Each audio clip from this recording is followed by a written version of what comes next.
వీరందరిది కూడా ఈ పార్టీలందరిలో కూడా వీరందరికీ సైన్యాధిపతులే తప్ప ఏ పార్టీలో కూడా సైన్యం ఎక్కడా లేదు. ఇందులో కొన్ని పార్టీలు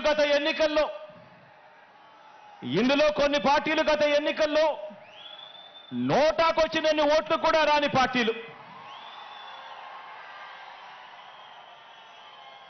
తమ స్వార్థం కోసం రాష్ట్రాన్ని అన్యాయంగా విడగొట్టిన పార్టీలు, రాష్ట్ర ద్రోహుల పార్టీలు, మరికొందరు ప్రజల చేతుల్లో చిత్తుగా ఓడిపోయిన పార్టీలు, ఓడిపోయిన వ్యక్తులు.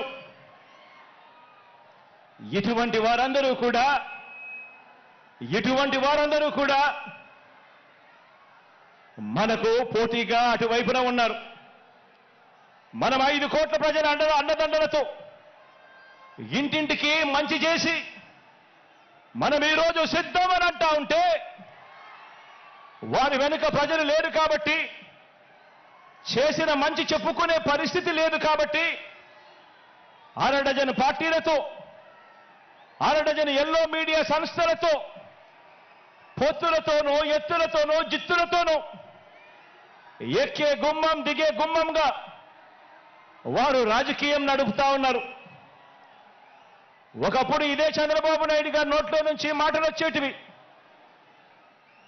జాతీయ రాజకీయాలను తానే ఏలానని, స్టీరింగ్ కమిటీ చక్రం తానే తిప్పానని, ప్రధానుల్ని, రాష్ట్రపతుల్ని తానే నిర్ణయించానని ఒకప్పుడు ఇదే చంద్రబాబు ఊదరగొట్టేవాడు. ఈ రోజున ఏపీలో మనందరి ప్రభుత్వం చేసిన ఇంటింటి అభివృద్ధి వల్ల,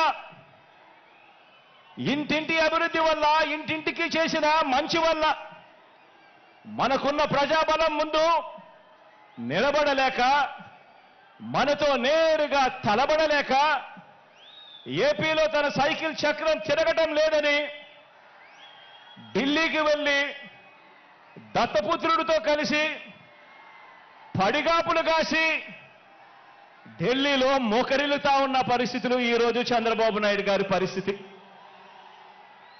ఆలోచన చేయమని అడుగుతా ఉన్నా. కేవలం జగన్ ఒకడు ఇటువైపున. జగన్ వల్ల మంచి జరగకపోయిందంటే ప్రతి ఇంటికి, జగన్ గన తన మేనిఫెస్టోలో చెప్పిందంతా కూడా తాను చేయకపోయిందంటే, జగన్ అనే ఒకే ఒక్కడు చంద్రబాబు నాయుడు గారి గుండెల్లో రైళ్లు పరిగెత్తించకుండా పోయింటే,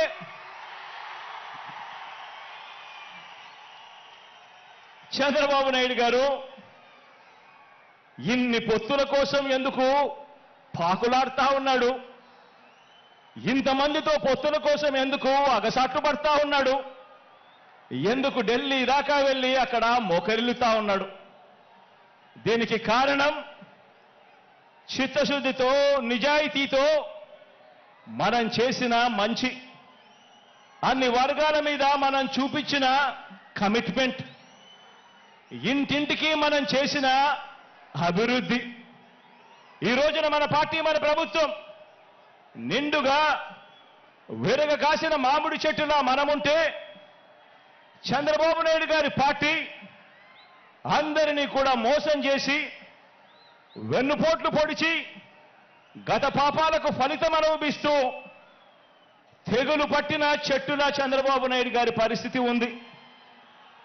మన ఎమ్మెల్యేలంతా, మన నాయకులంతా ప్రతి నియోజకవర్గంలోనూ గడప గడపకు ప్రజల వద్దకు వెళ్ళి చేసిన మంచిని చెబుతూ, ప్రతి ఎమ్మెల్యే అభ్యర్థి కూడా తిరుగుతూ ఉంటే, చంద్రబాబు మాత్రం రామోజీ గడప, ఆంధ్రజ్యోతి రాధాకృష్ణ గడప, TV5 గడప, ఢిల్లీలో ఇతర పార్టీల గడపలు, ఇలా ఓ 6 డజన్ గడపలు 5 ఏళ్లుగా తన మనుషులను పంపి తాను తిరుగుతా ఉన్నాడు.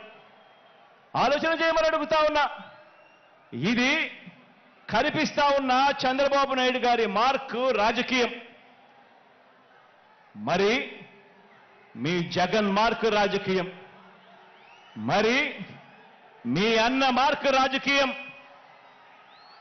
మీ అన్న మార్క్ రాజకీయంలో, మీ జగన్ మార్క్ రాజకీయంలో విలువలున్నాయి. విశ్వసనీయత అన్న పదానికి అర్థం ఉంది, నిబద్ధత ఉంది, సిద్ధాంత బలం ఉంది, ఇంటింటికి మంచి చేశాము అన్న చరిత్ర ఉంది. అన్నింటికీ మించి ప్రజల మీద, అక్క చెల్లెమ్మల మీద నమ్మకం ఉంది. ఈరోజు మీ బిడ్డ పాలనతో ప్రతి ఇంట్లోనూ కూడా చిక్కటి చిరునవ్వులు కనిపించే పరిస్థితులు ఉన్నాయి. మన మార్గ రాజకీయంలో ఇంటింటి అభివృద్ధి కూడా కనిపిస్తుంది.